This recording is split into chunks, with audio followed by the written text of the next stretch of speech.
எல்லா புகழும் இறைவனுக்கே. தோல்வியை வென்று காட்டலாம் அப்படிங்கிற தலைப்பில் தான் இன்னைக்கு நான் பேச வந்திருக்கேன்.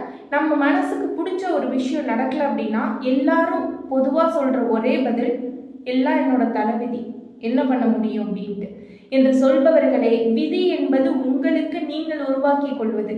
உங்களுக்கு நீங்கள் உருவாக்கி கொள்ளும் விதியை தவறவிட்டால் அது தலைவிதியாக மாறுகிறது. இதுதான் நிரந்தரமான உண்மையான ஒரு விஷயம். Nothing is permanent. இந்த உலகத்துல எதுவுமே நிரந்தரமா இருக்கிற விஷயம் கிடையாது. சிரிக்கிற சிரிப்பா இருக்கட்டும், அழுகிற அழுகையா இருக்கட்டும், எதுவுமே நிரந்தரமா இருக்கிறது கிடையாது.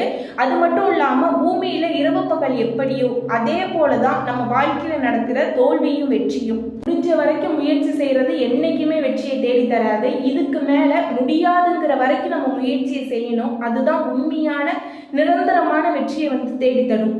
தாமஸ் ஆல்வா எடிசன் முதல் முயற்சியில கண்டிப்பா தோத்துதான் போனாரு. அந்த முதல் முயற்சியில நான் தோத்து போயிட்டேன் அப்படின்னு சொல்லி அடுத்து 2447 தோல்வியை சந்திக்காம இருந்திருந்தார் அப்படின்னா தாமஸ் ஆல்வா எடிசன் பல்பை கண்டுபிடிச்சிருக்காரு அப்படின்னு சொல்லி இன்னைக்கு வரைக்கும் நம்ம பேசிட்டு இருக்க மாட்டோம். அதனால தோல்விகளை கண்டு என்னைக்குமே நடுங்காதீங்க. தோல்விக்கு 1000 காரணம் இருக்கலாம், ஆனா வெற்றிக்கு முதல் முக்கியமான காரணம் கண்டிப்பா ஒரு தோல்வியா மட்டும்தான் இருக்கும். அது மட்டும் இல்லாம எனக்கு திறமை இருக்கு, ஆனா என்னை சுத்தி உள்ள சூழ்நிலையும் வறுமையும் என்னை மேல கொண்டு போக விடாம தடுக்குது அப்படின்னு நினைச்சீங்க அப்படின்னா, வறுமையை விட வெற்றிக்கு உந்தி தள்ளுற ஒரு விஷயம் இந்த உலகத்துல எதுவுமே கிடையாது. 1000 சொல்லும், தாழ்ந்தாலும் பேசும், வாழ்ந்தாலும் பேசும், வையகம் இதுதானடா அப்படின்னு சொல்ற மாதிரி எந்த அளவுக்கு உயர முடியும் அப்படிங்கிறது உங்களுக்கு மட்டும்தான் தெரியும். அதை மட்டும் ஞாபகத்துல வச்சுக்கோங்க. Nothing is permanent.